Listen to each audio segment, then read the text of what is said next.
Hello students, this is the Catalyst Visual Classes. Today we are going to study the subject Science from class 10th. Today's topic is chemical reaction and equation. This is the first chapter of chemistry of class 10th.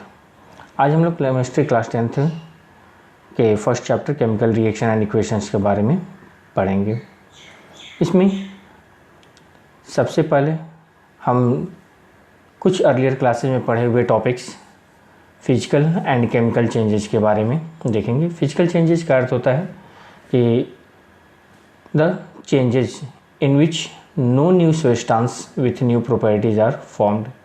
वैसे changes जिसमें कोई नया substance कहने का अर्थ है जिसके property जिसके नेचर अर्लियर सब्सटेंसेस या ओरिजिनल सब्सटेंसेस से बिल्कुल डिफरेंट हो, तो वो वैसे चेंजेस जो होते हैं जिसमें कोई नया चीज़ नहीं बनता हो, कोई न्यू प्रॉपर्टी डेवलप नहीं होता हो, तो उसको हम लोग फिजिकल चेंज कहते हैं। इसमें सिर्फ हमारे कलर, शेप, साइज़ और फिजिकल स्टेट ऑफ मैटर वगैरह में ही चेंजेस होते हैं, जैसे breaking of glass, melting of ice, freezing of water. ये सभी चेंजेस जो हैं इसमें कहीं कुछ नया नहीं बनता। जैसे अगर ग्लास को हम ब्रेक कर देते हैं, तोड़ देते हैं, तो उसमें हर टुकड़ा जो है वो एक ग्लास ही होता है।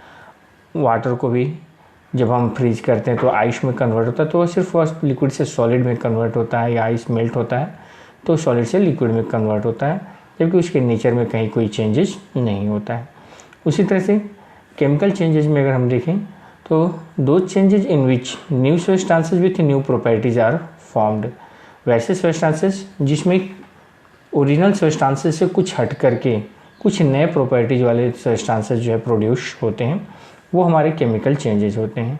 जैसे बर्निंग ऑफ पेपर, एक पेपर को हम कई छोटे छोटे टुकड़ों में बांट दें तो हर टुकड़ा, हर बीट ऑफ पेपर जो है वो हमारा पेपर ही कहलाएगा। लेकिन जब उसको हम बर्न कर देते हैं तो जो ब्लैक रेसिड्यू बच जाता है, वो ब्लैक रेसिड्यू जो है उसको पेपर नहीं कहा जा सकता, या पेपर की प्रॉपर्टी से वो मैच नहीं करता है। उसी तरह से रस्टिंग ऑफ आयरन जो होता है, वो रस्टिंग ऑफ आयरन में भी हम आयरन के जो प्रॉपर्टीज़ होते हैं उन प्रॉपर्टीज़ को अगर फाइंड आउट करें तो देखते हैं कि रस्ट जो होता है उसका प्रॉपर्टी आयरन के प्रॉपर्टी से कम्प्लीटली डिफरेंट होता है। तो कारण ये होता है कि केमिकल चेंजेज में जो ओरिजिनल सब्सटेंसेस होते हैं उनके एटॉमिक और मॉलिक्यूलर अरेंजमेंट्स जो होते हैं वो हमारे चेंज हो जाते हैं। वो एक न्यू अरेंजमेंट्स बनाता है, एक न्यू पैटर्न्स को जो है फॉलो करता है, जिसके कारण उसकी प्रॉपर्टीज़ में चेंजेस आ जाते हैं। तो ये दोनों टॉपिक्स हम अर्लियर क्लासेस 9th में भी पढ़ चुके हैं, ठीक है। तो अब इसमें आता है हमारा मेन टॉपिक केमिकल रिएक्शन। तो केमिकल रिएक्शन है क्या, इस चीज़ को अगर हम देखें तो नॉर्मली हम कह सकते हैं कि केमिकल जो सब्सटेंसेस हैं या जो भी हमारे केमिकल पैटर्न्स होते हैं या केमिकल रिएक्शंस हैं, उनमें जो केमिकल चेंजेस होते हैं, जो हमारे सराउंडिंग्स में डिफरेंट सब्सटेंसेस उसमें जो चेंजेस होते हैं उसमें से खासकर केमिकल चेंजेस, उस केमिकल चेंजेस के जो प्रोसीजर होता है, जो प्रोसीड्यूर होता है, वो प्रोसीड्यूर ही हमारा केमिकल रिएक्शन होता है। The process in which new substances with new properties are formed, that is the process in which chemical changes involve. वैसे प्रोसेस, वैसे रिएक्शंस जिसमें कि केमिकल चेंजेस होते हो, कोई नया सब्सटेंस प्रोड्यूस होता, तो वो हमारा केमिकल रिएक्शन होता है, ठीक है। मतलब कि केमिकल रिएक्शन केमिकल चेंजेस का ही वो प्रोसेस होता है, वे होता है जिसके थ्रू हम सब्सटेंसेस जो है उसको एक न्यू सब्सटेंस में कन्वर्ट करते हैं। जैसे देखिए कि मैग्नीशियम को जब हम ऑक्सीजन के प्रेजेंस में बर्न करते हैं, मैग्नीशियम रिबन ले लें और उसको ऑक्सीजन के प्रेजेंस में जब हम बर्न करते हैं तो एक वाइट पाउडर जो है एक ब्राइट लाइट के साथ जो है वो प्रोड्यूस होता है, जो हमारा मैग्नीशियम ऑक्साइड होता है, ठीक है। इसमें कई बार होते हैं कि केमिकल चेंजेस के लिए या केमिकल रिएक्शन प्रोसीड करने के लिए जो है हमें इनिशियल प्रिपरेशन करने पड़ते हैं। जैसे मैग्नीशियम को ही ले लें तो नॉर्मली मैग्नीशियम चूँकि एक रिएक्टिव मेटल है, और रिएक्टिव मेटल होने के कारण जो है इसमें कार्बन डाइऑक्साइड या कार्बोनेट्स वगैरह के लेयर जो हैं इस पर बने हुए रहते हैं। तो बर्न करने से पहले उस लेयर को वहाँ से डिके करना ज़रूरी होता है, ताकि बर्निंग प्रोसेस या कंबशन के प्रोसेस को जो है वो ईजिली फॉलो अप किया जा सके। तो उस कंडीशन में मैग्नीशियम रिबन को जो है हम पहले सैंड पेपर से रब करके और उस पर कार्बोनेट से लेयर जो होते हैं उन लेयर को डिके कर लेते हैं। उसके बाद जब ऑक्सीजन के प्रेजेंस में बर्न करते हैं तो वहाँ पर जो है एक स्पॉन्टेनियस लाइट के साथ जो है वहाँ पर वाइट पाउडर का फॉर्मेशन होना शुरू हो जाता है। तो वो वाइट पाउडर जो होता है वो हमारा मैग्नीशियम ऑक्साइड होता है। ठीक है, तो ये हमारा एक रिएक्शन हो गया जिसमें कि मैग्नीशियम ऑक्सीजन के प्रेजेंस में बर्न करके या कंबस्ट होकर के जो है वो मैग्नीशियम ऑक्साइड में कन्वर्ट होता है। और मैग्नीशियम ऑक्साइड का कोई भी प्रॉपर्टी मैग्नीशियम से मैच नहीं करता है, कंप्लीटली वो एक न्यू सब्सटेंस होता है। तो इसमें जो एरो साइन है वो arrow sign direction of reaction को रिप्रेजेंट करता है। इससे ये बताता है कि मैग्नीशियम और ऑक्सीजन जो है वह जब आपस में रिएक्ट करते हैं तो वो मैग्नीशियम ऑक्साइड बनाते हैं। तो इसमें एरो साइन के लेफ्ट साइड में जो मैग्नीशियम और ऑक्सीजन है, ये मैग्नीशियम और ऑक्सीजन जो है वो हमारा रिएक्टेंट होता है, जबकि राइट साइड में जो है वह जो रिजल्ट के रूप में न्यू सब्सटेंस प्रोड्यूस होता है वो हमारा प्रोडक्ट होता है। ठीक है, मतलब कि एरो साइन के लेफ्ट साइड में जो भी सब्सटेंसेस हम लिखते हैं वो हमारे रिएक्शंस के रिएक्टेंट होते हैं, और राइट साइड में जो एज अ रिजल्ट के रूप में न्यू सब्सटेंस प्रोड्यूस होता है उसको हम प्रोडक्ट कहते हैं। ठीक है, तो ऐसे कंडीशन में कह सकते हैं the substances which take a part in chemical reaction are called reactants. जो सब्सटेंसेस केमिकल रिएक्शन में पार्टिसिपेट करते हैं वो हमारे रिएक्टेंट्स होते हैं, जबकि the substances which obtained as a result of a chemical reaction are called products. और रिएक्शन के रिजल्ट के रूप में जो सब्सटेंस ऑब्टेन्ड होता है वो हमारा जो है प्रोडक्ट होता है।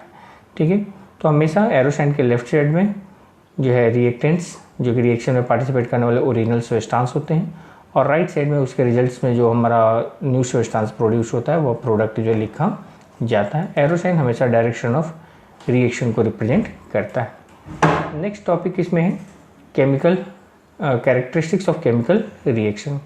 केमिकल रिएक्शंस की characteristic, that means chemical reaction कहीं अगर हम प्रोसीड करते हैं या कोई रिएक्शन हम कराते हैं तो केमिकल रिएक्शंस के इन्वॉल्वमेंट या स्टार्टिंग्स का कैसे पता चलेगा, कौन से ऐसे सिम्टम्स हैं, कौन से ऐसे मतलब कि ऑब्जर्वेशन है जिसे देख करके हम कह सकते हैं कि हमारा रिएक्शन जो है वो प्रोसीड्यूर जो है वो स्टार्ट हो चुका है या रिएक्शन जो है वहाँ पर हो रहा है। तो कुछ ऐसे सिग्निफिकेंस हैं या सिग्निफिकेंट कैरेक्टरिस्टिक्स हैं जिस बेसिस पर हम यह बता सकते हैं कि वहाँ रिएक्शन हो रहा है या नहीं हो रहा है। ठीक है, जैसे पहला इवोल्यूशन ऑफ गैसेस। बहुत सारे ऐसे केमिकल रिएक्शंस होते हैं जिसमें जब हम रिएक्शन को स्टार्ट करते हैं तो इनिशियली उसमें कोई गैसेस सब्सटेंस नहीं होता है, लेकिन जैसे ही वहाँ पर हम रिएक्शन को स्टार्ट करते हैं कोई एक गैसेज प्रोडक्ट जो है वहाँ पर रिलीज होना शुरू हो जाता है, इवोल्व होना शुरू हो जाता है। तो चूँकि रिएक्टेंट्स के ओरिजिनल सब्सटेंसेस में कहीं कोई गैसेज नहीं था, लेकिन एक गैसेज सब्सटेंस अगर प्रोड्यूस हो रहा है दैट मीन्स वहाँ कम्प्लीटली न्यू सब्सटेंस आ रहा है, और न्यू सब्सटेंस तभी पॉसिबल है जब वहाँ पर कोई केमिकल रिएक्शन हो रहा हो। ठीक है, जैसे जिंक के एक टुकड़े को जो है सल्फ्यूरिक एसिड में जब हम डालते हैं तो उस कंडीशन में वहाँ पर देखते हैं कि एक पॉप साउंड के साथ जो है वहाँ पर एक गैस जो है वो रिलीज होना शुरू होता है। अगर हम उस टेस्ट ट्यूब जिसमें इस रिएक्शन को प्रोसीड कर रहे हों उस टेस्ट ट्यूब के पास एक कैंडल को जला कर ले जाए तो वो पॉप साउंड के साथ जो है वो फायर कैच कर लेता है। तो उसमें जिंक और डाइल्यूट सल्फ्यूरिक एसिड में जो है कहीं कोई हमारा ऐसा कोई गैसेज प्रोडक्ट नहीं है जो कि फायर कैच कर सकता हो। तो डेफिनेटली कि वहाँ पर एक इनविजिबल सब्सटेंस अपीयर हो रहा है जो कि फायर कैच करता है, इजीली फायर जो है वह कैच कर ले रहा है। दैट मीन्स कि वहाँ पर हाइड्रोजन गैस का प्रेजेंस वहाँ पर हो रहा है। तो रिएक्टेंट में हमारा कहीं कोई हाइड्रोजन गैस नहीं था, लेकिन यहाँ हाइड्रोजन गैस का प्रोडक्शन हो रहा है। दैट मीन्स कि वहाँ पर रिएक्शन प्रोसीड हो रहा है, रिएक्शन हो रहा है। ठीक है, उस तरह से और भी कई सारे रिएक्शंस हैं जिसमें कि कोई ना कोई गैसेज प्रोडक्ट, कहीं कार्बन डाइऑक्साइड हो, कहीं ऑक्सीजन हो, एक गैसेज प्रोडक्ट जो है वहाँ पर इवोल्व होता है, क्योंकि यह बताता है कि वहाँ पर रिएक्शन जो है स्टार्ट हो चुका है। दूसरा है फॉर्मेशन ऑफ प्रेसिपिटेट। तो सबसे पहले तो प्रेसिपिटेट है क्या?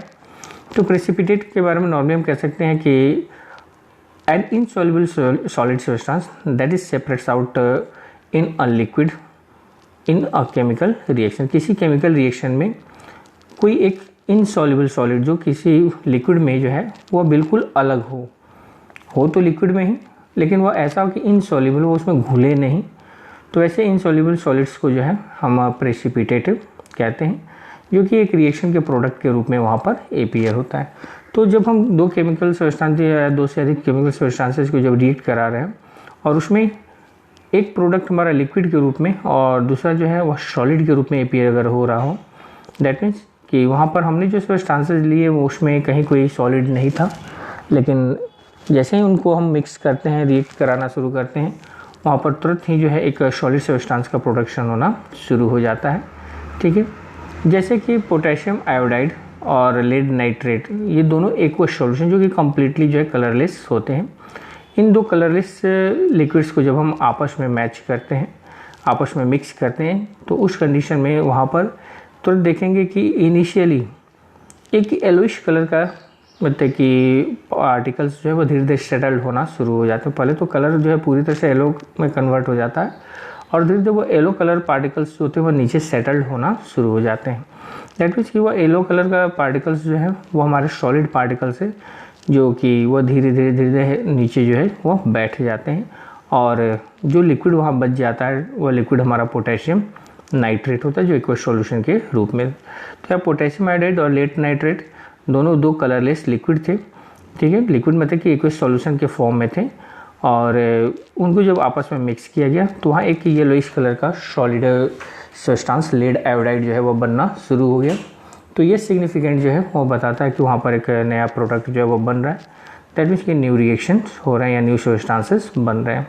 तो ये लेड आयोडाइड जो है ये हमारा प्रेसिपिटेट हो गया और कलर इसका जो है येलो होता है। तो बहुत सारे रिएक्शंस हैं जिसमें प्रेसिपिटेट के कलर्स अलग अलग हो सकते हैं, जैसे कि सिल्वर नाइट्रेट को जो है सोडियम क्लोराइड से जब रिएक्ट कराते हैं तो उस कंडीशन में जो है हमारे सिल्वर क्लोराइड जो बनता है वो हमारा जो है वाइट प्रेसिपिटेट के फॉर्म में होता है। नेक्स्ट है हमारा चेंज इन कलर। कई बार ऐसे होता है कि रिएक्शन जब हम स्टार्ट करते हैं तो उसमें हमारे जो रिएक्टेंट्स के कलर होते हैं उन कलर में चेंजेज आना शुरू हो जाता है, उनका कलर जो है वो बदलना शुरू हो जाता है। जैसे अगर एक रिएक्शन देखें तो पोटेशियम डाइक्रोमेट जो कि नॉर्मली ऑरेंज कलर का होता है, उसमें जब सल्फ़र डाइऑक्साइड के साथ रिएक्ट कराते हैं तो वहाँ पर जो है मतलब कि chromium sulphate, potassium sulphate and water बनता है।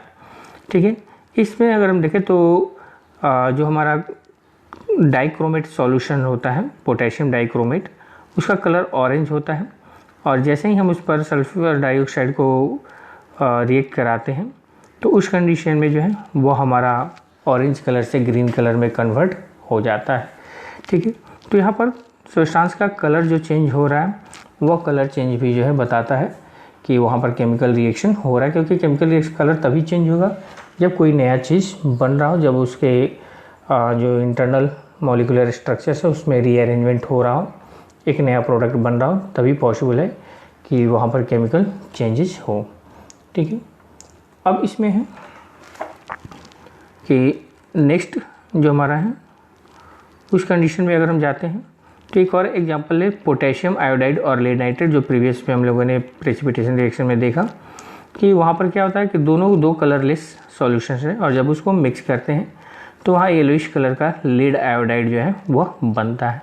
तो दो कलरलेस सब्सटेंसेस जब प्रोडक्ट बनना शुरू हुआ तो उसमें एक सब्सटेंस का कलर जो हो गया वह येलो हो गया, तो वहाँ पर भी कलर चेंजेस जो है वह अपीयर होता है, जो लेड और आयोडाइड आयंस के मिलने से बनता है। ठीक है, नेक्स्ट हमारा चेंज इन टेम्परेचर। कई बार ऐसे होते हैं कि रिएक्शन को जब हम प्रोसीड करते हैं तो रिएक्शन के साथ जो प्रोडक्ट बनता है उस प्रोडक्ट का टेम्परेचर ओरिजिनल सब्सटेंसेस के टेम्परेचर से कहीं ज़्यादा होता है, मतलब कि प्रोडक्ट बनने के साथ साथ वहाँ पर हीट जो है वह इवोल्व होता है, रिलीज होता है। तो वहीं कुछ ऐसे रिएक्शंस होते हैं जिनको रिएक्शन को प्रोसीड करने के लिए हीट को इन्वोल्व करना पड़ता है, हीट वहाँ सप्लाई करना पड़ता है, तब जा कर के वहाँ पर जो है केमिकल रिएक्शन जो प्रोसीड हो पाता है। ठीक है, जैसे कि कैल्शियम ऑक्साइड जिसको हम लाइम कहते हैं, क्विक लाइम, उसमें जब हम पानी डालते हैं तो कई बार आप फील कीजिएगा कि अगर किसी पॉट में जो है कैल्शियम ऑक्साइड मतलब चूना जिसको हम कहते हैं नॉर्मली लाइम को रख करके उसमें थोड़ा सा पानी धीरे धीरे डालिए, देखिएगा कि जिस पॉट में या जिस कंटेनर में किया जा रहा है वो गर्म हो जाता है, उसके ऊपर वेपर निकलना शुरू हो जाता है। मतलब कि वहाँ पर जो स्लैक लाइम बन रहा है, कैल्शियम हाइड्रोक्साइड बन रहा है, उसके साथ साथ वहाँ पर हीट जो है वह निकल रहा है, जिसके चलते पहले टेम्परेचर उसका बहुत ही लो था, लेकिन पानी डालते ही जो है वहाँ टेम्परेचर जबकि लो होना चाहिए था तो वह और ज़्यादा इंक्रीज कर जाता है। मतलब कि वहाँ पर रिएक्शन में हीट जो है वो प्रोड्यूस हो रहा है, तो हीट का प्रोडक्शन भी जो है वह शो करता है कि वहाँ पर केमिकल रिएक्शन जो है वो आपका प्रोसीड हो रहा है। ठीक है, उसी तरह से कैल्शियम कार्बोनेट को जब हम हीट सप्लाई करते हैं, जब उसको स्ट्रांगली हीट किया जाता है तो ब्रेक डाउन, उसके मोलिकुलर अरेंजमेंट ब्रेक हो जाते हैं और ब्रेक होकर के वो रीअरेंज होते हैं, जिसमें कि कैल्शियम ऑक्साइड, लाइम और कार्बन डाइऑक्साइड बनता है। तो यहाँ भी इनिशियली जब हम हीट सप्लाई करते हैं तो डेफिनेटली वहाँ टेम्परेचर अधिक होता है, और जैसे जैसे कैल्शियम ऑक्साइड और कार्बन डाइऑक्साइड बनना शुरू होता है, धीरे धीरे उसका टेम्परेचर लो होना शुरू हो जाता है। तो टेम्परेचर में चेंज होना भी जो है यह बताता है कि उसके इंटरमोलिकुलर स्ट्रक्चर्स जो हैं उसमें चेंजेज हो रहे हैं, जिसके कारण कि वहाँ पर एनर्जी जो है वो जनरेट हो रहा है, या एनर्जी सप्लाई करने के कारण जो है वो एनर्जी वर्क डाउन में जा रहा है, जिससे कि उसका टेम्परेचर लो हो जाता है। ठीक है, उसके बाद नेक्स्ट है चेंज इन स्टेट। कई बार ऐसे होते हैं कि केमिकल रिएक्शन में सब्सटेंसेस जो उनके फिजिकल स्टेट ऑफ मैटर जो है वह चेंज हो जाते हैं। कोई न्यू सिग्निफिकेंट तो नहीं दिखता है, लेकिन उसके स्टेट ऑफ मैटर में भी चेंज होते हैं, जिससे कि नए सब्सटेंसेस जो प्रोड्यूस होते हैं। जैसे कैंडल जो हम लोग यूज करते हैं, वैक्स कैंडल में जब हम जलाते हैं तो उसमें वैक्स जो होता है वह बर्न होता है। वैक्स बर्न होने के साथ जो है वहाँ पर अगर हम ध्यान से देखें तो कार्बन डाइऑक्साइड, ब्लैक मतलब कि रेसिड्यू पार्टिकल जैसे गैसेस सब्सटेंस के रूप में वहाँ से रिलीज होता है, और उसके अलावा जो है वाटर वेपर्स भी जो है वहाँ बनते हैं, मतलब कि वाटर का प्रोडक्शन होता है। मतलब कि कैंडल वैक्स को जब हम जलाते हैं तो वहाँ पर वाटर और कार्बन डाइऑक्साइड जो है वह प्रोड्यूस होता है। तो वैक्स हमारा सॉलिड है, वाटर लिक्विड है और कार्बन डाइऑक्साइड गैसेस है। तो एक सॉलिड सब्सटेंस में जब हमने चेंजेस किया, जब उसको बर्न किया, जब उसको हमने कंबशन में डाला, तो उस कंडीशन में दो गैसेस और लिक्विड्स प्रोडक्ट जो है वहाँ पर बनते हैं।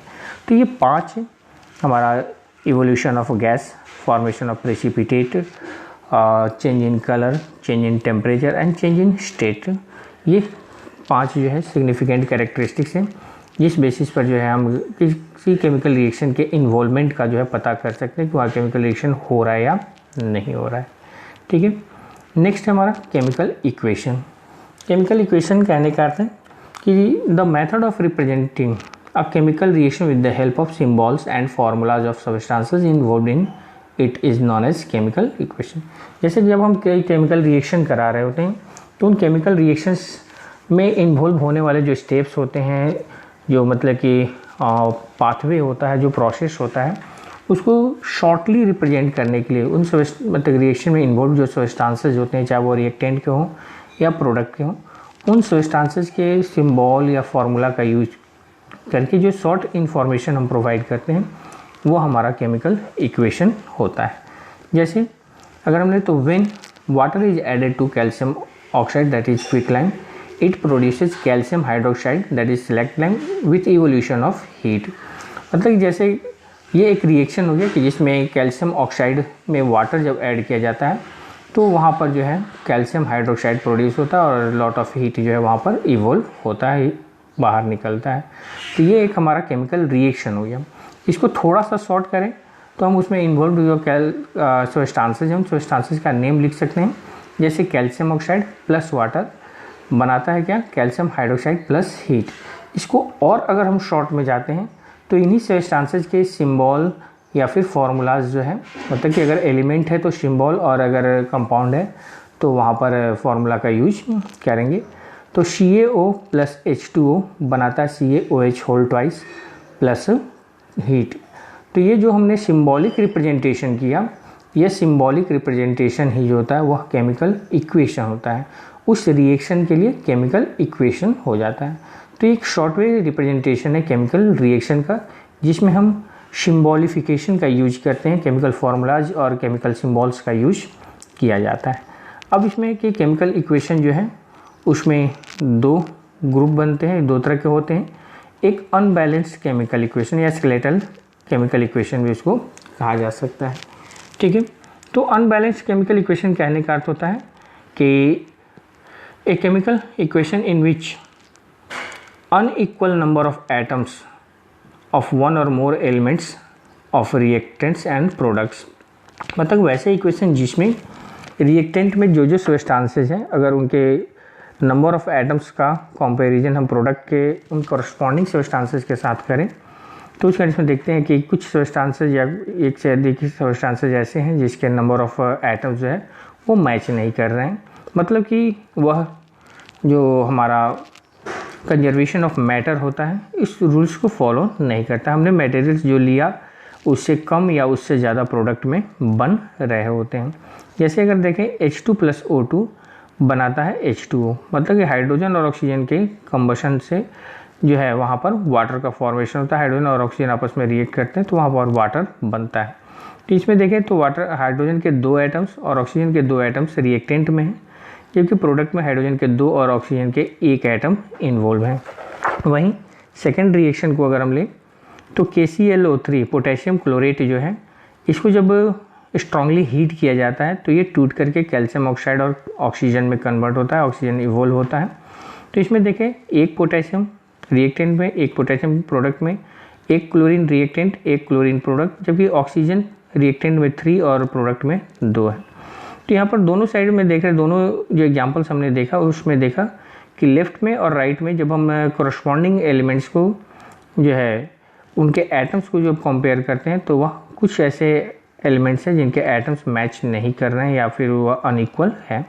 तो इस तरह के रिएक्शन जो होते हैं उसको अनबैलेंस्ड केमिकल रिएक्शन या केमिकल इक्वेशन कहा जाता है।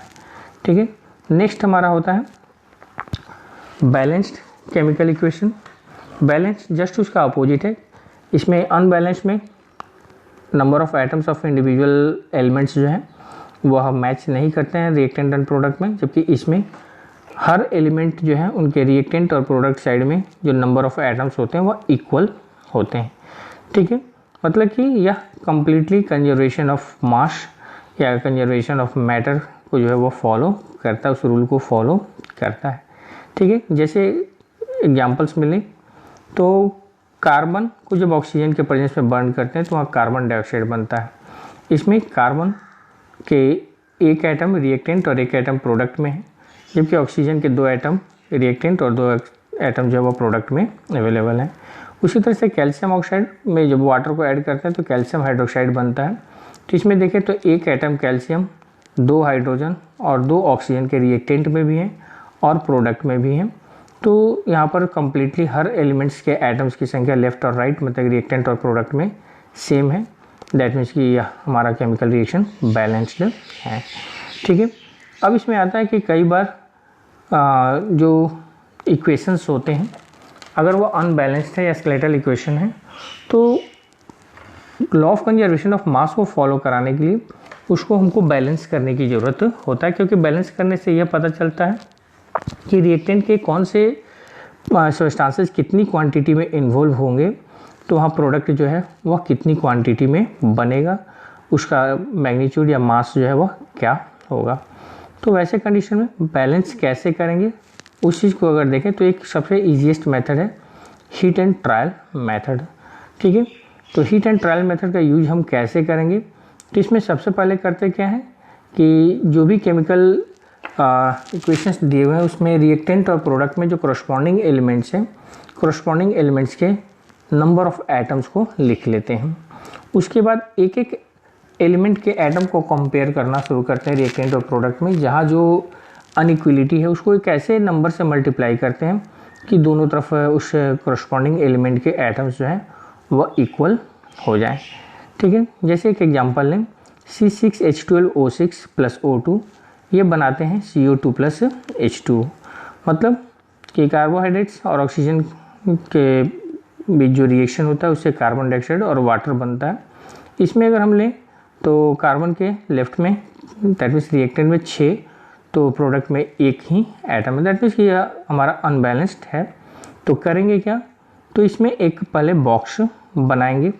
ठीक है, उस बॉक्स में 3 वर्टिकल कॉलम्स, एक एलिमेंट्स के लिए एलिमेंट्स के नेम के लिए, दूसरा रिएक्टेंट्स के लिए और तीसरा प्रोडक्ट के लिए बनाएंगे। एलिमेंट्स वाले कॉलम में जो जो एलिमेंट हमारे इन्वॉल्व हैं उनके सिम्बॉल्स को वहाँ पर लिखेंगे। उसके बाद रिएक्टेंट और प्रोडक्ट कॉलम को जो है कुछ सेपरेट कॉलम्स के रूप में और डिवाइड करेंगे। उसमें देखेंगे कि रिएक्टेंट में कितने सब्सटेंसेस इन्वॉल्व हैं उतने वर्टिकल कॉलम्स रिएक्टेंट में, और प्रोडक्ट में कितने सब्सटेंसेस बन रहे हैं उतने कॉलम्स जो हैं वो प्रोडक्ट में डालेंगे। जैसे रिएक्टेंट में दो सब्सटेंसेस C6H12O6 और प्लस O2, तो दो कॉलम जो है रिएक्टेंट में बनाएगा। प्रोडक्ट में CO2 और H2 है तो दो कॉलम्स वहाँ भी बनाएगा। अब इसमें रिएक्टेंट और प्रोडक्ट में जो इन कॉरस्पॉन्डिंग एलिमेंट्स के नंबर ऑफ़ एटम्स हैं उनको हम लिखेंगे। जैसे कि रिएक्टेंट में कार्बन 6, हाइड्रोजन 12, ऑक्सीजन 6 और प्लस 2 है तो 6 और 2। इंडिविजुअली दोनों कॉलम्स जो दो सब्सटेंसेस के लिए लिए थे इसलिए अलग अलग उनके एटम्स को वहाँ पर लिखेंगे। उसी तरह प्रोडक्ट साइड में कार्बन 1 और ऑक्सीजन उसके साथ 2 है, दूसरे सब्सटेंस में 2 हाइड्रोजन और 1 ऑक्सीजन है। अब इसको हम कंपेयर करना शुरू करेंगे। जैसे कार्बन हमारा रिएक्टेंट में 1 है और प्रोडक्ट में रिएक्टेंट में कार्बन 6 है और प्रोडक्ट में 1 है, तो इसमें अगर हम प्रोडक्ट में 6 से मल्टीप्लाई कर दें तो हमारा कार्बन इक्वल हो जाएगा। लेकिन ये ध्यान में रखना होगा कि चूँकि कार्बन प्रोडक्ट में अकेले नहीं है, उसके साथ ऑक्सीजन है, तो जो भी मल्टीप्लाई करेंगे उस पूरे ग्रुप ऑफ एलिमेंट्स के लिए करेंगे। जैसे कि 1 में अगर हम 6 से मल्टीप्लाई करते हैं तो उसके लिए जो है हमको 2 में भी जो है 6 से मल्टीप्लाई करना होगा। तो नॉर्मली पहले तो हम देख रहे हैं कि यहाँ पर जो है आपका कार्बन बैलेंस हो गया, कार्बन इक्वल हो जाता है। उसके बाद अगर आते हैं तो हाइड्रोजन 12 है, यहाँ 2 है, 2 में 6 से मल्टीप्लाई कर दें तो वह 12 हमारा हो जाता है। उसके बाद जैसे बताया कि जब हम यहाँ पर कार्बन में 6 से मल्टीप्लाई किए तो उसके साथ चूँकि ऑक्सीजन है तो ऑक्सीजन को भी 6 से करना होगा, और यहाँ पर हाइड्रोजन को बैलेंस करने के लिए 6 से मल्टीप्लाई किए तो उसके साथ एक ऑक्सीजन था तो उस ऑक्सीजन को भी 6 से मल्टीप्लाई करना होगा। तो वैसे कंडीशन में अगर हम मल्टीप्लाई करते हैं तो 6 2 जा 12 और प्लस 6 18 हो जा रहा है, और जबकि यहाँ पर रिएक्टेंट में क्या था 6 और 2 था, मतलब 8 था, तो 2 में 6 से मल्टीप्लाई कर दिए तो 12 हो गया, 12 प्लस 6 18 हो गया। अब इसमें देखें कार्बन 6, 12 6 और ऑक्सीजन जो है दोनों साइड 18 है, मतलब कि यहाँ पर हमारे सब्सटेंसेस इक्वल हो गए, एटम्स जो उनके इक्वल हो गए। तो जिस ग्रुप ऑफ एटम्स में या एलिमेंट्स में जितने से मल्टीप्लाई किया गया उसमें हम रिएक्टेंट जो हमारा इक्वेशन है उस इक्वेशन में उस सब्सटेंस के केमिकल फार्मूला या सिम्बॉल्स के लेफ़्ट साइड में मल्टीप्लाई कर देंगे। जैसे कि प्रोडक्ट साइड में हमने फर्स्ट कार्बन और ऑक्सीजन में, तो कि कार्बन डाइऑक्साइड में 6 से मल्टीप्लाई किया तो 6 से कार्बन डाइऑक्साइड में, वाटर में 6 से मल्टीप्लाई किया तो वाटर में 6 से, और ऑक्सीजन में 6 से मल्टीप्लाई कर देंगे। ठीक है। उसी तरह से एक अनदर एग्जांपल है, पोटेशियम क्लोराइड को जब हम हीट करते हैं तो पोटेशियम क्लोराइड और ऑक्सीजन बनता है। तो इसमें भी पहले कॉलम्स वैसे ही बना लेंगे जैसे हमने फर्स्ट में बनाया, और उसमें जो भी रिएक्टेंट और प्रोडक्ट में नंबर ऑफ़ एटम्स हैं उनको हम सेपरेटली लिखेंगे। अब इसमें अगर हम देखें तो पोटेशियम हमारा बैलेंस है, क्लोरीन बैलेंस है, अनबैलेंस क्या है तो कार्बन ऑक्सीजन जो है वह रिएक्टेंट में 3 और प्रोडक्ट में 2 है, तो ये हमारा अनबैलेंस्ड है। तो चूँकि 3 में किसी भी नंबर से मल्टीप्लाई करेंगे तो 2 नहीं आएगा, तो 3 और 2 का एलसीएम 6 होता है, तो 6 लाने के लिए हम 3 में 2 से और 2 में 3 से मल्टीप्लाई करेंगे। तो जब 3 में 2 से हम करेंगे ऑक्सीजन में, रिएक्टेंट में जो ऑक्सीजन 3 है उसमें 2 से मल्टीप्लाई करेंगे तो ऑक्सीजन अकेले नहीं है, उसके साथ पोटेशियम और क्लोरीन दोनों हैं, तो उस सब में भी जो है 2 से मल्टीप्लाई करना होगा। ठीक है।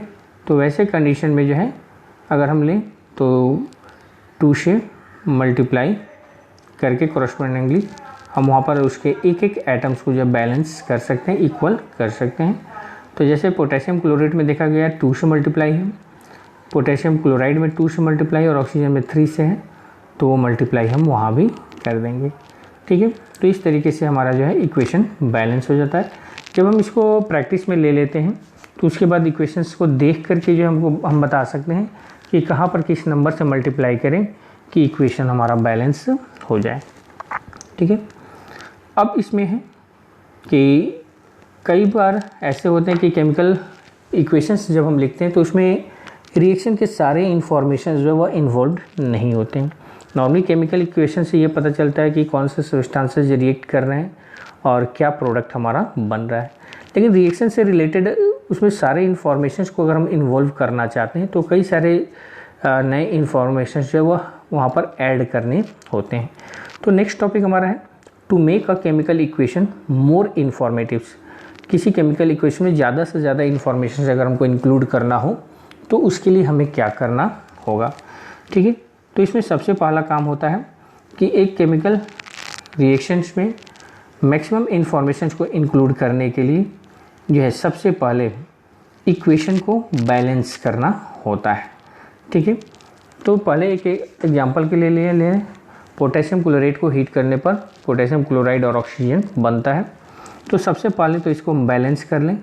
बैलेंस करने से क्या होता है, ये पता चलता है कि रिएक्टेंट का कौन सा सब्सटेंस कितने अमाउंट में लेने पर कौन सा प्रोडक्ट कितना प्रोड्यूस वहाँ पर हो रहा है।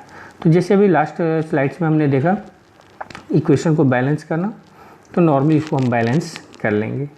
उसके बाद आता है कि इक्वेशन में, क्योंकि कई बार होता है कि एक ही सब्सटेंस सॉलिड, लिक्विड, गैसेस 3 अलग अलग फॉर्मेट्स में हम अलग अलग जगहों पर यूज करते हैं, तो हमें कैसे पता चलेगा कि जो रिएक्शन हम कराने जा रहे हैं उसमें कौन सा सब्सटेंस किस स्टेट ऑफ मैटर में यूज किया जा रहा है। तो वहाँ पर सब्सटेंसेस के जो नेम या फार्मूला जो हम लिखते हैं उनके राइट बॉटम साइड में जो है हम वहाँ पर उनके फिजिकल स्टेट ऑफ मैटर को जो है इन्वॉल्व कर सकते हैं। ठीक है, कौन सा सब्सटेंस सॉलिड है, कौन लिक्विड है, कौन गैस है, कौन एक्वस सॉल्यूशंस में हम यूज कर रहे हैं, वो हम इंफॉर्मेशन वहाँ पर ऐड कर सकते हैं। जैसे सॉलिड के लिए S, लिक्विड के लिए L, गैस के लिए G और एक्वस सॉल्यूशन अगर है तो AQ ब्रैकेट्स में जो है केमिकल सब्सटेंसेस की जो फार्मूला है उन फार्मूला के राइट बॉटम साइड में लिखा जाता है। जैसे इसी में ले लें तो जो हमारा ऊपर इक्वेशन था उसमें पोटेशियम क्लोराइड सॉलिड स्टेट में, पोटेशियम क्लोराइड सॉलिड में और ऑक्सीजन गैसेज फॉर्म में होता है। ठीक है, नेक्स्ट है कि अगर उस रिएक्शन में किसी तरह का हीट इन्वॉल्वमेंट है, चाहे वह हीट वहाँ पर सप्लाई किया जा रहा हो या हीट वहाँ से इवोल्व हो रहा हो, तो उस हीट की क्वांटिटी को भी जो है हम वहाँ पर जो है लिख सकते हैं। जैसे प्रोडक्ट साइड में अगर हीट इवोल्व हो रहा है, प्रोडक्ट के साथ हीट बन रहा है तो प्लस हीट लिख दें। अगर हीट की क्वांटिटी अवेलेबल है तो ये क्वांटिटी को हम लिख सकते हैं, नहीं तो सिर्फ प्लस हीट लिखा जा सकता है।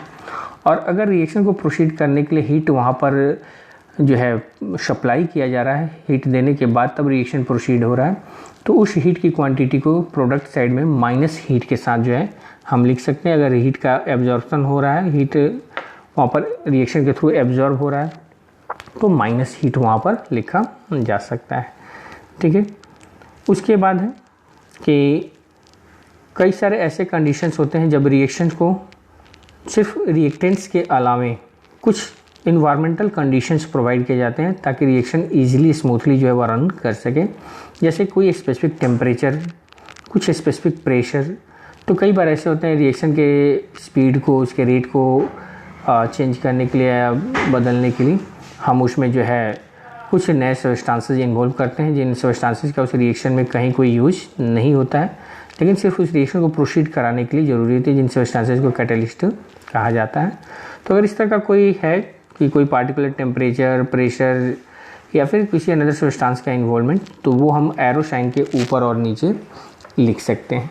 ठीक है, जैसे यहाँ पर जो है पोटेशियम क्लोराइड को जब हम स्ट्रांगली हीट करते हैं तब जाकर के वह रिएक्शन प्रोसीड होता है, तो एरो साइन के ऊपर हीट कर दिए और उसमें चूँकि टेम्परेचर बहुत ज़्यादा हमको प्रोसीड ना करना पड़े, तो वहाँ पर जो है मैग्नीज ऑक्साइड जो है वह यूज किया जाता है ताकि वह रिएक्शन को ईजिली और स्मूथली रन कर सके। तो मैग्नीज ऑक्साइड जो हो गया वह हमारा कैटालिटिक सब्सटेंस हो गया, जिसको एरो साइन के अगर ऊपर स्पेस हो तो ऊपर लिख सकते हैं, नीचे स्पेस हो तो नीचे लिखा जा सकता है।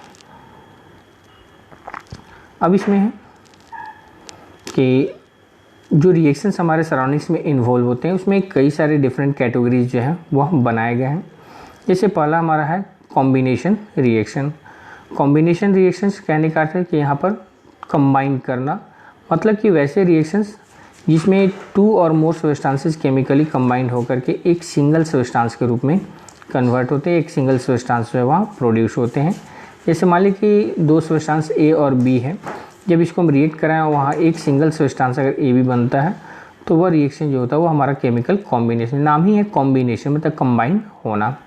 तो इसमें जो है मतलब कि 2 या 2 से अधिक सब्सटेंसेस भी हो सकते हैं जो कि कंबाइन होकर एक सिंगल प्रोडक्ट अगर बना रहे हों तो उसको हम लोग कॉम्बिनेशन रिएक्शन में जो है कैटेगराइज कर सकते हैं। जैसे मैग्नीशियम को ऑक्सीजन के प्रेजेंस में बर्न करते हैं, मैग्नीशियम ऑक्साइड बनता है।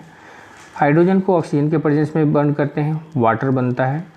अमोनिया को हाइड्रोक्लोरिक एसिड से रिएक्ट कराया जाता है तो अमोनियम क्लोराइड बनता है। तो ये सभी रिएक्शंस जो हैं ये हमारे एक सिंगल प्रोडक्ट वहाँ पर प्रोड्यूस कर रहे हैं, तो ये सभी हमारे कॉम्बिनेशन रिएक्शन होते हैं। तो कहीं भी कोई रिएक्शन अगर दिया हुआ है उसको अगर हमको कैटेगराइज करना हो कि वो किस टाइप का रिएक्शन है, तो पहले प्रोडक्ट को हम देखें कि प्रोडक्ट हमारा कितना है। अगर सिंगल प्रोडक्ट है तो उसको एज अ कॉम्बिनेशन रिएक्शन के रूप में हम क्लासीफाई करेंगे। कई बार कॉम्बिनेशन रिएक्शन से प्रोसीड करते समय वहाँ पर एनर्जी के रूप में हीट वगैरह का इन्वॉल्वमेंट होता है, तो वो अलग मैटर है कि वहाँ पर रिएक्शन सब हो रहे हैं तो वहाँ हीट प्रोड्यूस होना या हीट का इन्वॉल्व होना उसकी पॉसिबिलिटी बनती है, ठीक है। लेकिन अगर प्रोडक्ट हमारा सिंगल है तो वो हमारा कॉम्बिनेशन रिएक्शन होगा। नेक्स्ट है हमारा डिकम्पोजिशन रिएक्शन, ठीक है। तो इसमें decomposition reaction is just the reverse process of addition combination reaction.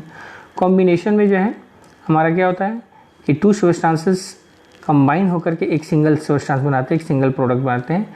इसमें एक सिंगल सब्सटेंस स्प्लिट होकर के टू और मोर सिंपलर सब्सटेंसेस जो है बनाता है, ठीक है। मतलब कि एक सिंगल सब्सटेंस ब्रेक होकर के जो है वह टू और मोर न्यू सिंपलर सब्सटेंसेस जो है पहले के ओरिजिनल सब्सटेंस के रिस्पेक्ट में सिंपल मॉलिक्यूलर सब्सटेंसेस जो है वह बनाते हैं। अब इसमें है कि जैसे मान लीजिए कि कोई भी डिकम्पोजिशन रिएक्शन करते हैं तो उसमें चूँकि मॉलिक्यूलर अरेंजमेंट जो है कंपाउंड्स का उसको ब्रेक किया जाता है, जो ओरिजिनल सब्सटेंस है उसके मॉलिक्यूलर अरेंजमेंट को ब्रेक करते हैं और ब्रेक करके उन मॉलिक्यूलर अरेंजमेंट को जब न्यूली रीअरेंज किया जाता है, न्यू अरेंजमेंट्स उसमें बनते हैं तो नए सब्सटेंसेस प्रोड्यूस होते हैं। तो डेफिनेटली कि ओरिजिनल सब्सटेंस के मॉलिक्यूलर अरेंजमेंट को ब्रेक करना होता है, तो ब्रेक करने के लिए उसमें एनर्जी की इन्वॉल्वमेंट होती है, क्योंकि वो मॉलिक्यूलर अरेंजमेंट में मॉलिक्यूल्स जो हैं वो मॉलिक्यूलर फोर्सेज के थ्रू जो है वो कंबाइन होते हैं। तो वैसे कंडीशन में उन फोर्सेज को ब्रेक डाउन करने के लिए एनर्जी की रिक्वायरमेंट होती है और वह एनर्जी हम नॉर्मली हीट, इलेक्ट्रिसिटी और लाइट के रूप में सप्लाई करते हैं। तो उस बेसिस पर डिकम्पोजिशन रिएक्शन को 3 कैटेगरी में बांटा गया है जो उसमें इन्वॉल्व एनर्जी के बेसिस पर होता है, ठीक है। पहला है थर्मल डिकम्पोजिशन। थर्मल का अर्थ होता है हीट, मतलब कि वैसे डिकम्पोजिशन रिएक्शन जो हीट के इन्वॉल्वमेंट से या हीट के थ्रू जो कैरी किए जाते हैं, हीट एनर्जी से कैरीड होते हैं, तो उसको as a thermal decomposition reaction कहते हैं। मतलब इसमें सब्सटेंस को ब्रेक करने के लिए जो है वहाँ पर हीट सप्लाई करना होता है, ठीक है। जैसे यहाँ पर कैल्शियम कार्बोनेट है, जब इसको स्ट्रांगली हीट किया जाता है तो ये कैल्शियम ऑक्साइड और कार्बन डाइऑक्साइड में कन्वर्ट होता है, ठीक है। उसी तरह से पोटेशियम क्लोरेट है, जब इसको हम हीट करते हैं तो ये पोटेशियम क्लोराइड और ऑक्सीजन के रूप में कन्वर्ट होता है। फेरस सल्फेट है, इसको जब हम हीट करते हैं तो वह फेरस ऑक्साइड, सल्फर डाइऑक्साइड और सल्फर ट्राइऑक्साइड बनता है। तो इन सब में हम देख रहे हैं कि एक सिंगल रिएक्टेंट, एक सिंगल कंपाउंड जो है वह हीट के थ्रू ब्रेक डाउन होकर के 2 और मोर सिंपलर सब्सटेंसेस बना रहे हैं। तो ये सभी हमारे डिकम्पोजिशन रिएक्शन है और चूँकि हीट के थ्रू कैरिड हो रहा है तो इसको हम थर्मल डिकम्पोजिशन के रूप में क्लासीफाई कर सकते हैं। दूसरा हमारा है इलेक्ट्रोलिटिक डिकम्पोजिशन, मतलब कि the decomposition reaction which is carried by electrolytic, मतलब कि दैट मीन्स इलेक्ट्रिकल एनर्जी। जो इलेक्ट्रिकल एनर्जी इलेक्ट्रिसिटी के थ्रू जो कैरिड किए जाते हैं वो हमारा इलेक्ट्रोलिटिक डिकम्पोजिशन होता है, ठीक है। जैसे कि सोडियम क्लोराइड के एक्वस सॉल्यूशन से जब हम इलेक्ट्रिसिटी पास करते हैं तो उस कंडीशन में मतलब मोल्टेन सोडियम क्लोराइड से इलेक्ट्रिसिटी जब पास किया जाता है तो सोडियम और क्लोरीन 2 सब्सटेंसेस जो वहाँ पर प्रोड्यूस होते हैं। उसी तरह से वाटर का जब हम इलेक्ट्रोलाइसिस करते हैं, इलेक्ट्रिक करंट जब वहाँ से सप्लाई करते हैं तो उस कंडीशन में वहाँ पर हाइड्रोजन और ऑक्सीजन जो है स्प्लिट होता है। मतलब कि यहाँ पर सोडियम क्लोराइड मोल्टेन स्टेट में और वाटर जो है उससे जब हम करंट सप्लाई करते हैं, इलेक्ट्रिसिटी पास करते हैं तो ये अपने मॉलिक्यूलर पार्ट में जो है टूट जाते हैं, अपने एलिमेंट्री फॉर्म में जो है वह कन्वर्ट हो जाते हैं। तो ये डिकम्पोजिशन इलेक्ट्रिसिटी के थ्रू जो फॉलो अप हो रहा है तो ये इलेक्ट्रोलिटिक डिकम्पोजिशन रिएक्शन ये कहे जाते हैं, ठीक है। इसके बाद इसमें आता है फोटोलिटिक डिकम्पोजिशन। फोटोलिटिक मतलब कि यहाँ पर फोटो जो है सेंस लाइट से होता है, मतलब कि जो डिकम्पोजिशन रिएक्शन लाइट के थ्रू कैरी किया जाता है, लाइट के थ्रू जो है प्रोसीड किया जाता है तो वो हमारा फोटोलिटिक डिकम्पोजिशन होता है। मतलब कि कई बार रिएक्शंस ऐसे होते हैं जिस पर लाइट जब पड़ता है तब जाकर के वहाँ पर रिएक्शन जो प्रोसीड हो पाता है। तो वैसे कंडीशन में जैसे सिल्वर क्लोराइड है AgCl, इस पर जब सनलाइट या कोई ब्राइट लाइट पड़ता है तो यह सिल्वर और क्लोरीन में डिसोसिएट हो जाता है इसी तरह से सिल्वर ब्रोमाइड, ये भी लाइट के प्रेजेंस में टूट करके सिल्वर और ब्रोमीन में कन्वर्ट हो जाता है। ठीक है, नेक्स्ट है हमारा डिस्प्लेसमेंट रिएक्शन। डिस्प्लेसमेंट रिएक्शन कहने का अर्थ है डिस्प्लेस, मतलब कि किसी को उसके प्लेस से हटा देना। ठीक है, तो the reaction in which one element take place of another element of a compound is known as displacement reaction. मतलब कि किसी रिएक्शन में अगर एक एलिमेंट किसी दूसरे एलिमेंट का उसके कंपाउंड की जगह पर अपना स्पेस ले लेता है या उसको वहाँ से हटा देता है, तो उस कंडीशन में उसको डिस्प्लेसमेंट रिएक्शन कह सकते हैं। जैसे मान लीजिए कि एक एलिमेंट ए हो गया और कंपाउंड बी सी हो गया। जब इसको हम रिएक्ट कराते हैं तो अगर ए वहाँ से बी को हटा करके और उसकी जगह पर खुद जा कर के ए सी बना ले और बी वहाँ से सब्स्टिट्यूट हो जाए, तो वो हमारा डिस्प्लेसमेंट, वहाँ पर ए जो है बी को डिस्प्लेस कर रहा है। तो यहाँ पर ए और बी जो है वो मेटल्स हैं, जबकि वही अगर ए बी और सी आपस में रिएक्ट करें और वहाँ बी सी से रिप्लेस हो जाए और रिप्लेस होकर के ए सी प्लस अगर बी बनाता है, तो वहाँ पर हमारा जो है बी सी के थ्रू डिस्प्लेस हो रहा है, तो वो भी हमारा डिस्प्लेसमेंट रिएक्शन हो, जिसमें बी और सी हमारे नॉन मेटेलिक सब्सटेंसेस होते हैं। ठीक है, तो रिएक्शंस जिसमें कि एक एलिमेंट किसी दूसरे एलिमेंट को उसके कंपाउंड से रिमूव कर देता है, डिस्प्लेस कर देता है, तो वो हमारा डिस्प्लेसमेंट रिएक्शन होता है। तो डिस्प्लेसमेंट में ये ध्यान रखना होगा कि हमेशा मोर रिएक्टिव जो होगा वही लेस रिएक्टिव को वहाँ से डिस्प्लेस करता है। अदरवाइज लेस रिएक्टिव सब्सटेंसेज में उतनी एनर्जी नहीं होती है, उतने फोर्सेज नहीं होते हैं जिसमें कि किसी सब्सटेंस को वहाँ से वह रिप्लेस कर सकें। ठीक है, जैसे कि अगर हम एग्जांपल्स के रूप में देखें तो कॉपर सल्फेट सॉल्यूशन जो कि ब्लू कलर का होता है, उसमें जब हम आयरन के एक टुकड़े को या आयरन नेल को जब हम डालते हैं तो उसमें देखते हैं कि कॉपर सल्फेट का ब्लू कलर जो होता है वह धीरे धीरे फेडेड होना शुरू हो जाता है और फेडेड होने के बाद जो वह ग्रीनिश सॉल्यूशन में कन्वर्ट हो जाता है। जबकि आयरन नेल जो है उसके ऊपर एक रेड ब्राउन कलर का कोट जो है वो जमा हो जाता है, वो रेड ब्राउन कलर का कोट जो होता है वो हमारा कॉपर होता है। ठीक है, तो वहाँ पर क्या हुआ, आयरन कॉपर को डिस्प्लेस कर रहा है कॉपर सल्फेट से, मतलब कि आयरन जो है वो कॉपर से अधिक रिएक्टिव होने के कारण कॉपर को उसके कंपाउंड से डिस्प्लेस करके खुद का कंपाउंड बनाता है और इसका सिग्निफिकेंस उसमें होने वाले कलर चेंजेस के थ्रू जो है देखे जा सकते हैं।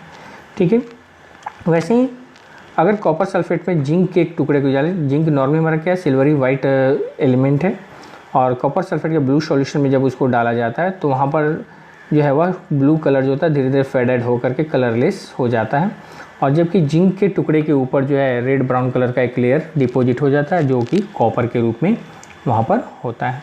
ठीक है, उसी तरह से सिल्वर नाइट्रेट के ब्लू सॉल्यूशंस में जो है जब हम कॉपर जो कि रेड ब्राउन कलर का होता है उसको डालते हैं, तो चूँकि कॉपर जो है वह सिल्वर से अधिक रिएक्टिव है, तो वह सिल्वर को वहाँ से डिस्प्लेस करके कॉपर नाइट्रेट बना लेता है जो कि वह ब्लू सॉल्यूशन होता है, और सिल्वर जो होता है वह ग्रेइश फॉर्म में जो है वह सेपरेट वहाँ से हो जाता है।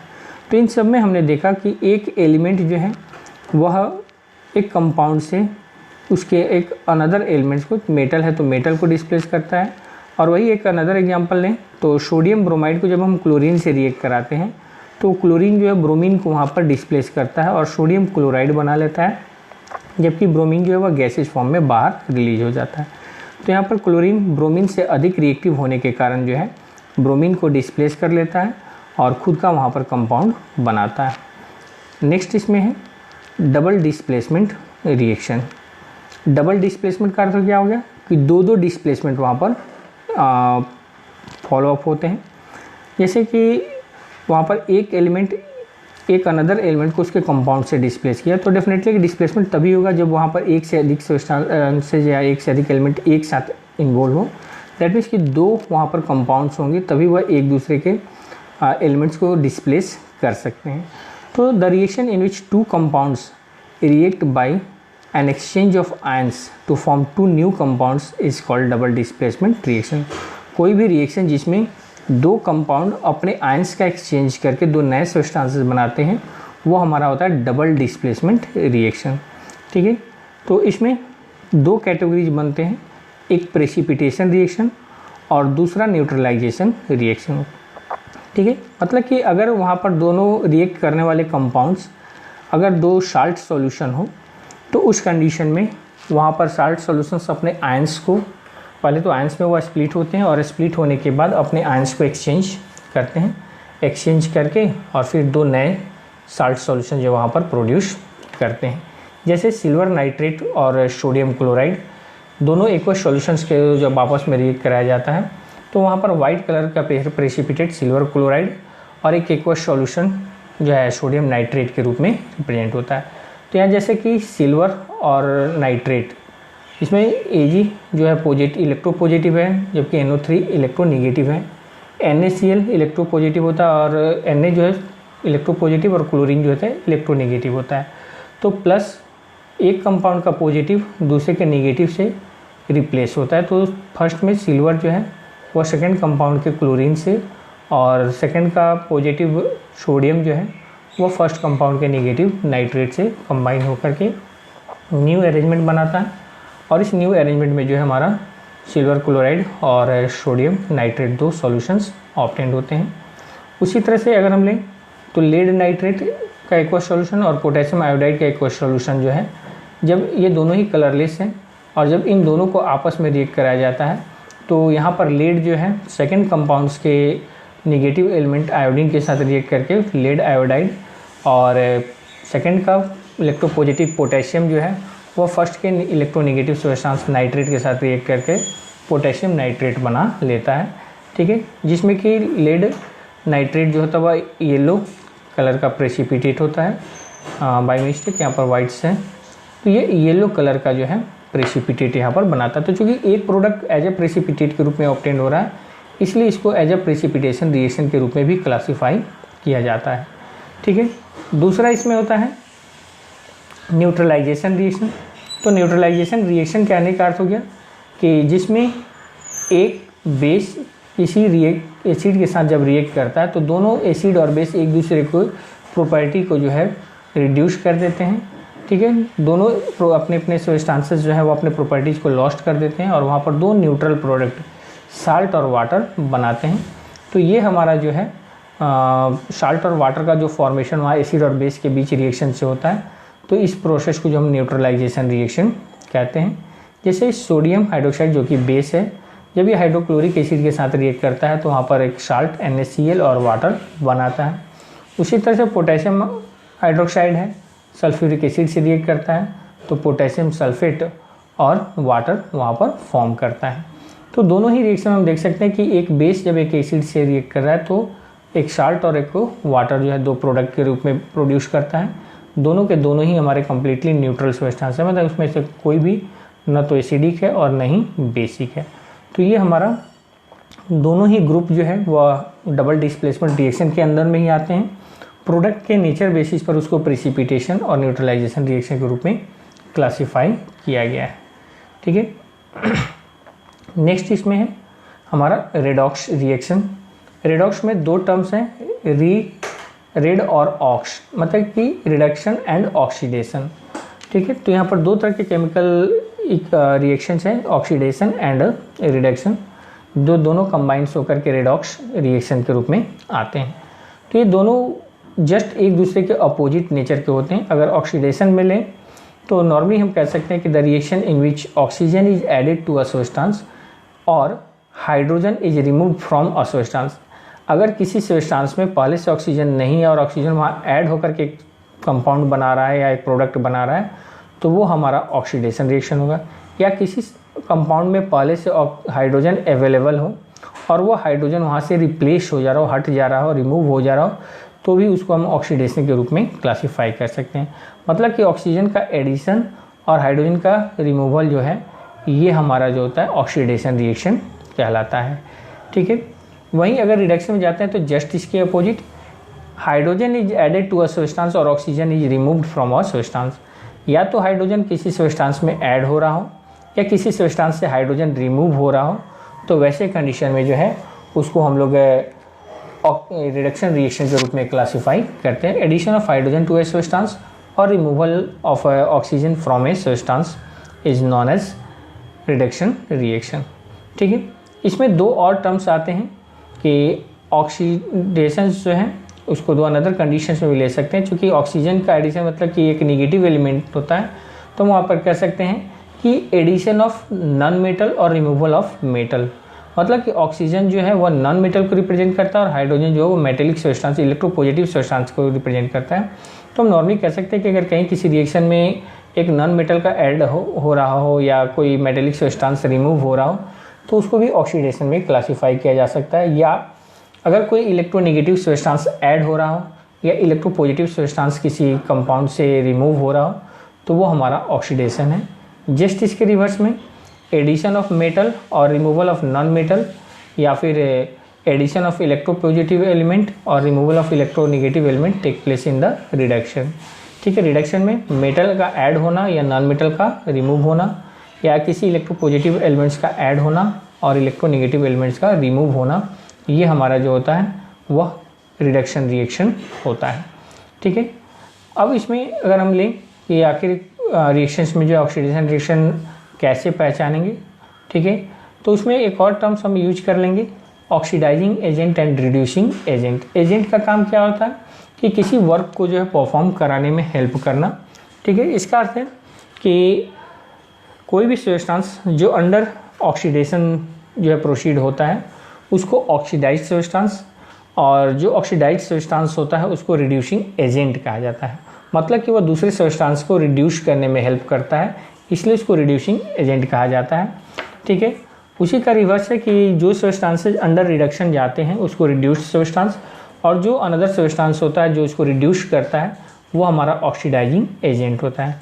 ठीक है, तो नॉर्मली हम कह सकते हैं कि जो सब्सटेंसेस किसी रिएक्शन में अगर ऑक्सीडेशन के लिए ऑक्सीजन सप्लाई करते हैं या हाइड्रोजन को वहाँ से रिमूव करने में हेल्प करते हैं वो हमारा ऑक्सीडाइजिंग एजेंट होते हैं। जबकि वैसे सब्सटेंसेस जो किसी रिएक्शन को हाइड्रोजन सप्लाई करते हों या वहाँ से ऑक्सीजन को रिमूव करते हों तो वो हमारे रिड्यूसिंग एजेंट होते हैं। तो नॉर्मली अगर हम ये पहचान जाते हैं कि किस सब्सटेंस का ऑक्सीडेशन हो रहा है या किसका रिडक्शन हो रहा है तो उसके अपोजिट सब्सटेंस जो होते हैं वो ऑक्सीडाइजिंग और रिड्यूसिंग एजेंट के रूप में क्लासीफाई किए जाते हैं। ठीक है, जैसे एक एग्जांपल्स के रूप में हम लें तो इसमें कैल्शियम और कॉपर ऑक्साइड को जब हाइड्रोजन से रिएक्ट कराया जाता है तो वहाँ पर कॉपर प्लस वाटर बनता है। ठीक है, रेड हॉटेड कॉपर ऑक्साइड पर जब हम हाइड्रोजन जो है फ्लो करते हैं तो वहाँ पर कॉपर और वाटर जो है बनता है। इसमें अगर हम देखें तो पहले रिएक्टेंट में हमारा कॉपर ऑक्साइड है जो प्रोडक्ट में सिंगल कॉपर के रूप में एपियर हो रहा है। मतलब कि यहाँ कॉपर ऑक्साइड में से क्या हुआ, ऑक्सीजन वहाँ से हमारा निकला। ठीक है, और ऑक्सीजन का रिमूव होना दैट मीन्स कि वहाँ पर रिडक्शन रिएक्शन जो प्रोसीड होता है। वहीं दूसरे सब्सटेंस में देखें तो रिएक्टेंट में हमारा सिंगल हाइड्रोजन था जो प्रोडक्ट के रूप में जो है वाटर के रूप में कन्वर्ट हो रहा है। तो वाटर तभी बनेगा जब ऑक्सीजन वहाँ पर ऐड होगा। तो यहाँ पर क्या हो रहा है, ऑक्सीजन हाइड्रोजन के साथ ऐड हो रहा है, तो एडिशन ऑफ ऑक्सीजन के कारण जो है ये ऑक्सीडेशन रिएक्शन यहाँ पर होगा।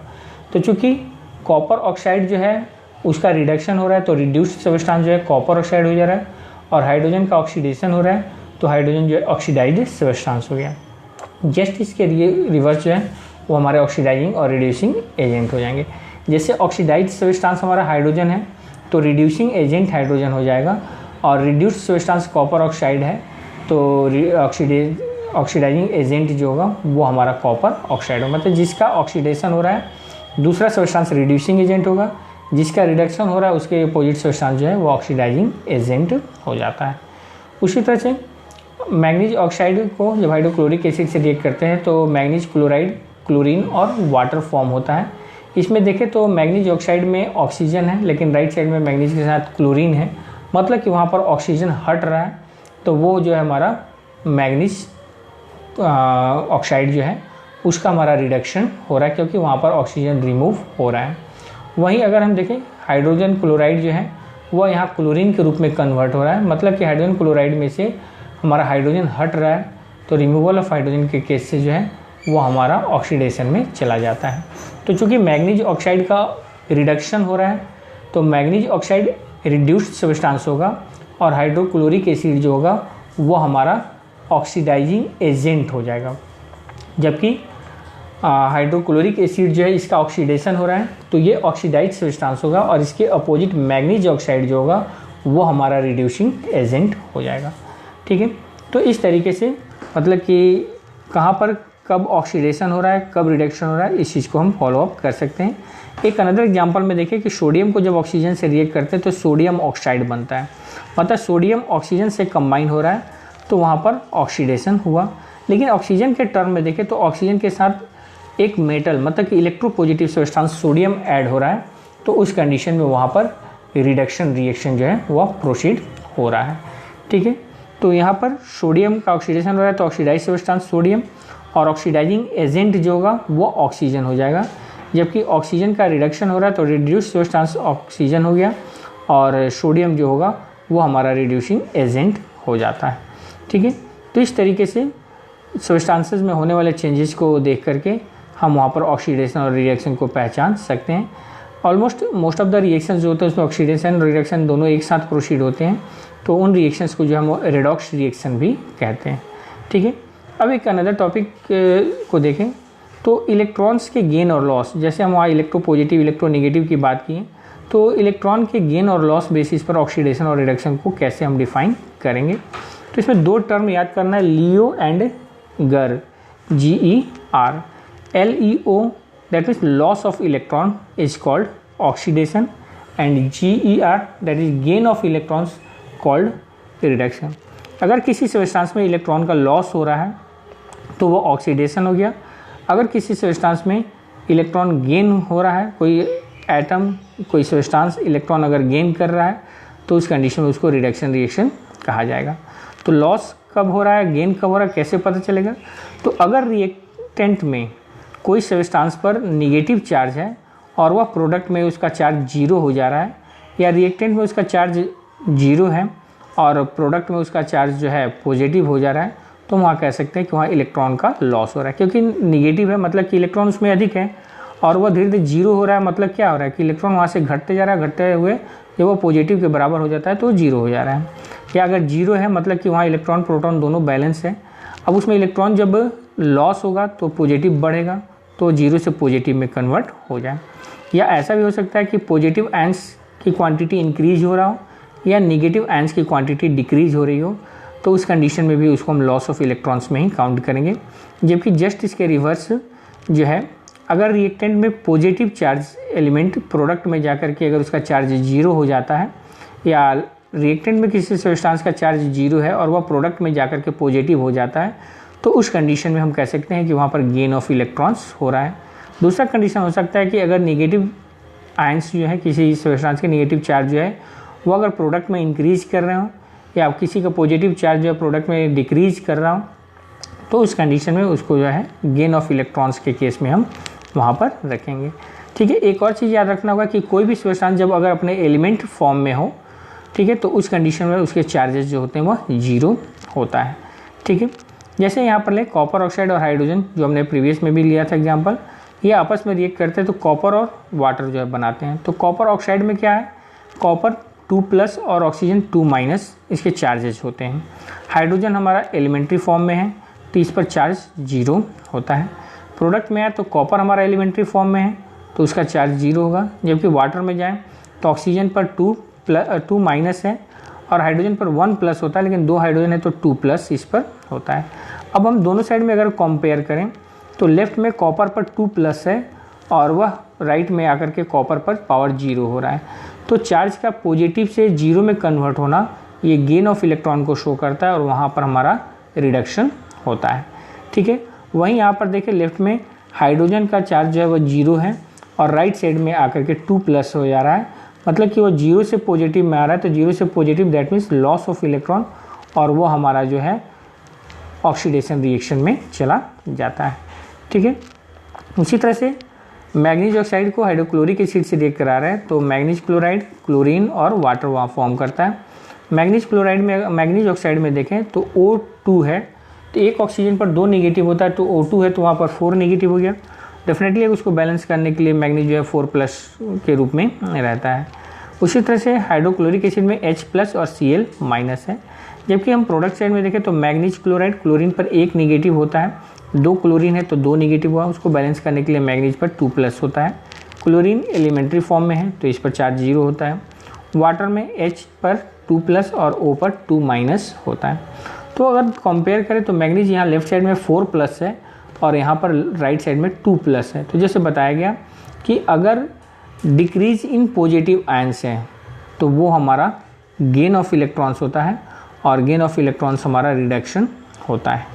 ठीक है, तो वहाँ पर क्या हो गया, हमारा गेन ऑफ इलेक्ट्रॉन्स के कारण मैग्नीज ऑक्साइड का जो है वहाँ पर रिडक्शन हो रहा है।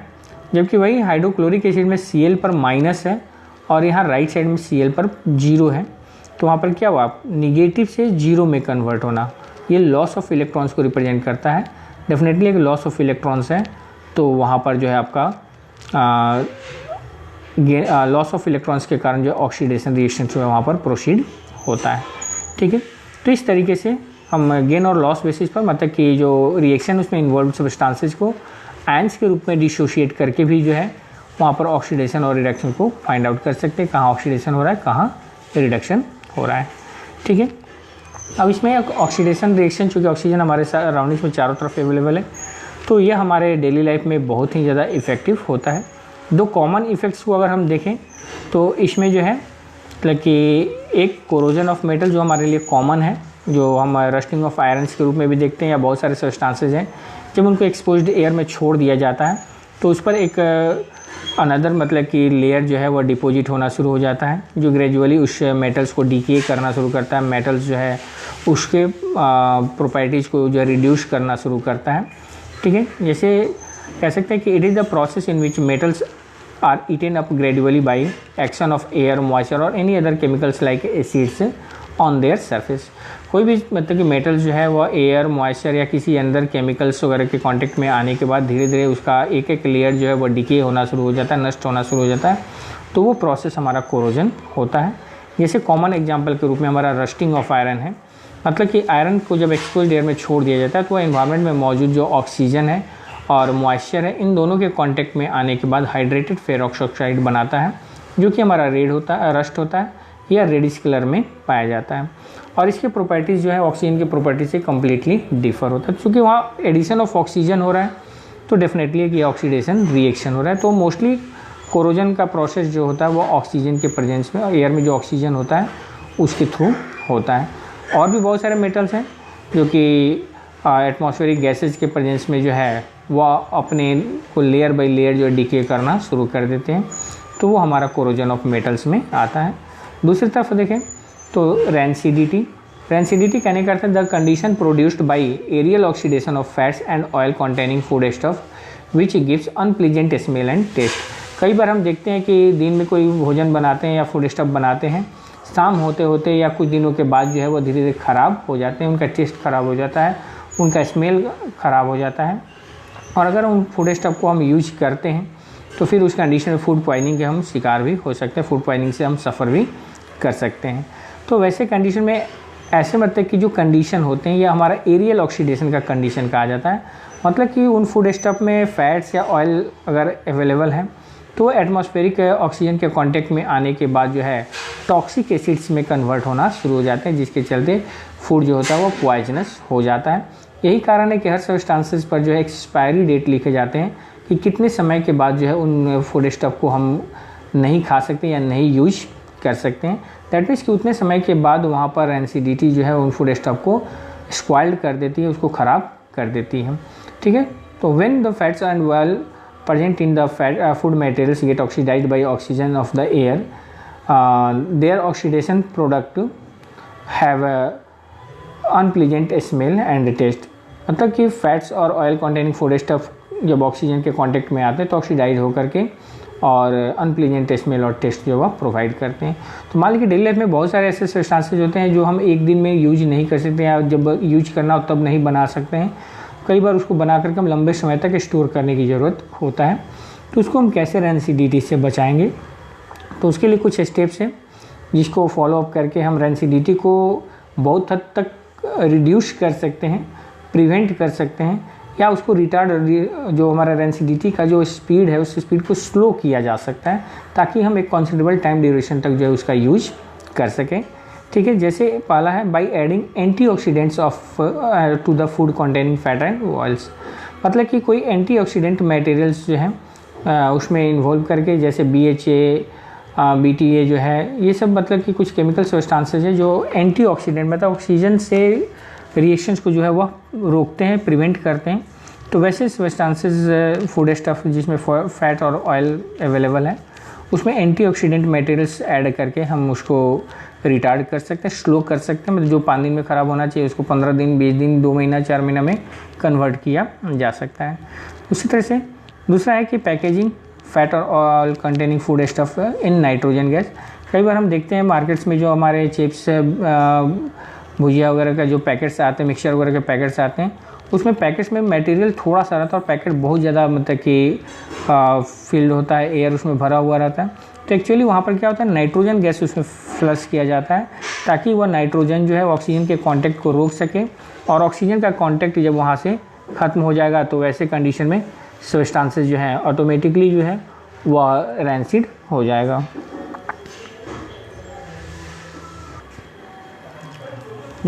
इसके अलावा फूड मटेरियल्स को हम रेफ्रिजरेटर, जहाँ पर कि टेम्परेचर बहुत ही लो होता है, उन टेम्परेचर पर जो है एयर मॉइस्ट फॉर्म में होता है, तो उसमें भी ऑक्सीजन के रिएक्शन को जो स्लो किया जा सकता है, जिसमें एक कॉन्सिडरेबल टाइम ड्यूरेशन तक के लिए फूड स्टफ को हम फ्रेश रख सकते हैं। एक कॉन्सिडरेबल टाइम ड्यूरेशन तक के लिए जो है उसको सेफली यूज किया जा सकता है। इसके अलावा अगर कोई फूड मटेरियल्स को हमको कुछ दिनों तक अगर रखना है, स्टोर करना है, तो उसके लिए एयर टाइट कंटेनर्स, जिसमें मतलब कि एयर का इंट्रांस नहीं हो, वैसे फूड कंटेनर्स में जो फूड स्टफ को रखा जा सकता है। जैसे प्लास्टिक के जार्स वगैरह जो आते हैं या ग्लास जार आते हैं, उन सब का हम यूज कर सकते हैं। और कई सारे कंडीशंस ऐसे होते हैं जिसमें लाइट रिएक्शंस को रोकने के लिए फूड मटेरियल्स जो है उनको लाइट से दूर भी रखा जाता है। तो ये कुछ प्रोसेसेस हैं, कुछ स्टेप्स हैं जिनको फॉलो करके हम रैंसिडिटी को रिटार्ड कर सकते हैं, स्लो कर सकते हैं। मतलब कि जो कुछ घंटों में ख़राब हो जाने वाले जो फूड स्टफ है या ऑक्सीडाइज हो जाने वाले फूड स्टफ है, उसको कुछ दिन और कुछ महीनों तक के लिए जो है हम प्रिजर्व करके रख सकते हैं। इसके अलावा भी बहुत सारे ऐसे इफ़ेक्ट्स हैं जो ऑक्सीडेशन के कारण हमारे डेली लाइफ में देखे जाते हैं, लेकिन ये 2 कॉमन इफ़ेक्ट्स हैं, एक कोरोजन और दूसरा रैंसिडिटी। ठीक है, तो ये हमारे मेन टॉपिक्स थे जो कि